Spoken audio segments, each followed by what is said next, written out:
ರಾಜ್ಯದ ರೈಲು ಪ್ರಯಾಣಿಕರಿಗೆ ಒಂದು ಸುದ್ದಿ ಇದೆ. ಕರ್ನಾಟಕದ ರೈಲು ಪ್ರಯಾಣಿಕರ ಗಮನಕ್ಕೆ 5 ತಿಂಗಳು ಕರ್ನಾಟಕದಲ್ಲಿ 6 ರೈಲುಗಳ ಓಡಾಟ ಸಂಪೂರ್ಣವಾಗಿ ರದ್ದಾಗಿರುತ್ತೆ.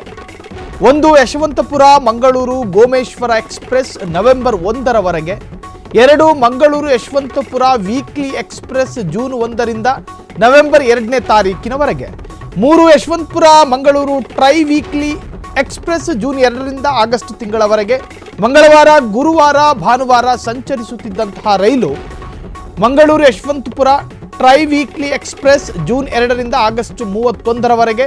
ಸೋಮವಾರ, ಬುಧವಾರ, ಶುಕ್ರವಾರ ಸಂಚರಿಸುತ್ತಿದ್ದಂತಹ ರೈಲುಗಳು Yeshwantpur Karwar tri weekly express ರೈಲು ಜೂನ್ 2ರಿಂದ ಅಕ್ಟೋಬರ್ 31ರವರೆಗೆ ಸೋಮವಾರ ಮತ್ತು ಬುಧವಾರ, ಶುಕ್ರವಾರ ಓಡಾಡ್ತಿದ್ದಂತಹ ರೈಲುಗಳು.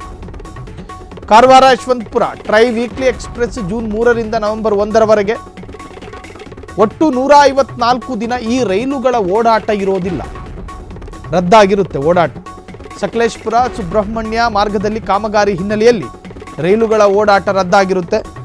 ಧರ್ಮಸ್ಥಳ ಮಂಗಳೂರು ಸುಬ್ರಹ್ಮಣ್ಯ ಹಾಸನಕ್ಕೆ ತೆರಳುವ ಪ್ರಯಾಣಿಕರಿಗೆ ಸ್ವಲ್ಪ ತೊಂದರೆಯಾಗುತ್ತೆ, ಸ್ವಲ್ಪ ಅಲ್ಲ ದೊಡ್ಡ ಮಟ್ಟಿಗೆ. ಕೆಎಸ್ಆರ್ಟಿಸಿ ಬಸ್ಗಳಲ್ಲಿ ಪ್ರಯಾಣಿಕರ ಸಂಖ್ಯೆ ಏರಿಕೆ ಆಗುವ ನಿರೀಕ್ಷೆ ಇದೆ.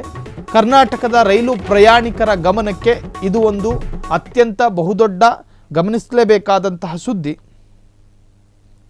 ಕರ್ನಾಟಕದ ರೈಲು ಪ್ರಯಾಣಿಕರ ಗಮನಕ್ಕೆ 5 ತಿಂಗಳು ಕರ್ನಾಟಕದಲ್ಲಿ 6 ರೈಲುಗಳ ಓಡಾಟ ಸಂಪೂರ್ಣವಾಗಿ ರದ್ದಾಗಿರುತ್ತೆ. ಇನ್ನು ಮುಂದಿನ ತಿಂಗಳು ಬಕ್ರೀದ್ ಹಬ್ಬವೂ ಕೂಡ ಇದೆ. ಆ ಹಿನ್ನೆಲೆಯಲ್ಲಿ ಮಂಗಳೂರಿನಲ್ಲಿ ಸಾಕಷ್ಟು ಜನ ರೈಲನ್ನೇ ನಂಬಿಕೊಂಡಿರ್ತಾರೆ. ಸೊ ಬೇರೆ ಬೇರೆ ಹಬ್ಬಗಳಿಗೆ ಹೋಗುವಂತಹ ಪ್ರಯಾಣಿಕರು ರೈಲನ್ನೇ ನಂಬಿ, ರೈಲನ್ನೇ ಡಿಪೆಂಡ್ ಆಗಿರ್ತಾರೆ. ಸೊ ಮಂಗಳೂರು ಮುಖಾಂತರ ಕೇರಳಕ್ಕೂ, ಜೊತೆಗೆ ಮಂಗಳೂರಿನಿಂದ ಬೇರೆ ಬೇರೆ ರಾಜ್ಯಕ್ಕೂ, ಹೀಗೆ ರೈಲುಗಳನ್ನೇ ನಂಬಿಕೊಂಡಂತಹ ಪ್ರಯಾಣಿಕರಿಗೆ ಇದು ಒಂಥರ ದೊಡ್ಡ ಮಟ್ಟಗಿನ ಪೆಟ್ಟು ಕೊಡುವಂತಹ ಸಾಧ್ಯತೆ. Mangaluru Yeshwantpur tri weekly express June 2ರಿಂದ ಆಗಸ್ಟ್ 31ರವರೆಗೂ ಕೂಡ ಅದು ರದ್ದಾಗಿರುತ್ತೆ. ಸೋಮವಾರ, ಬುಧವಾರ, ಶುಕ್ರವಾರ ಸಂಚರಿಸ್ತಾ ಇದ್ದಂತಹ ರೈಲು ಅದು ಇನ್ನು ಇರೋದಿಲ್ಲ. ಕಾರಣ ಸುಬ್ರಹ್ಮಣ್ಯ, ಈ ಘಾಟಿ ಶಿರಾಡಿ ಘಾಟ್ ಸೆಕ್ಷನ್, ಸುಬ್ರಹ್ಮಣ್ಯ ಗುಂಡ್ಯ ಈ ಭಾಗದಲ್ಲಿ ಕೆಲಸ ಆಗ್ತಾ ಇರೋದ್ರಿಂದಾಗಿ, ಸೊ ದುರಸ್ತಿ ಕಾಮಗಾರಿ ಇರೋದ್ರಿಂದಾಗಿ, ಕಾಮಗಾರಿ ದುರಸ್ತಿಯಲ್ಲಿದೆ. ಸೊ ಈ ಸಂದರ್ಭದಲ್ಲಿ ರೈಲು ಪ್ರಯಾಣಕ್ಕೂ ಕೂಡ ಅಲ್ಲಿ ಅಡ್ಡಿಯಾಗುತ್ತೆ. ಸೊ ಹಾಗಾಗಿ ಇಷ್ಟು ನಾವು ರಿವೀಲ್ ಮಾಡಿದ ಇಷ್ಟು ರೈಲುಗಳು ಸಂಪೂರ್ಣವಾಗಿ ರದ್ದಾಗಿರುತ್ತೆ. ಪ್ರಯಾಣಿಕರು ಗಮನಿಸಿಕೊಂಡು ಕೆಎಸ್ಆರ್ಟಿಸಿ ಬಸ್ಸು ಅಥವಾ ಬೇರೆ ಸಾರಿಗೆ ವ್ಯವಸ್ಥೆಯಲ್ಲಿ ಹೋಗಬೇಕಾಗಿ ಬರುತ್ತೆ. ಇನ್ನು ಕೆಎಸ್ಆರ್ಟಿಸಿಯಲ್ಲಿ ಪ್ರಯಾಣಿಕರ ಸಂಖ್ಯೆಯು ಕೂಡ ಗಣನೀಯ ಪ್ರಮಾಣದಲ್ಲಿ ಏರಿಕೆಯಾಗುವ ಸಾಧ್ಯತೆಗಳಿದೆ.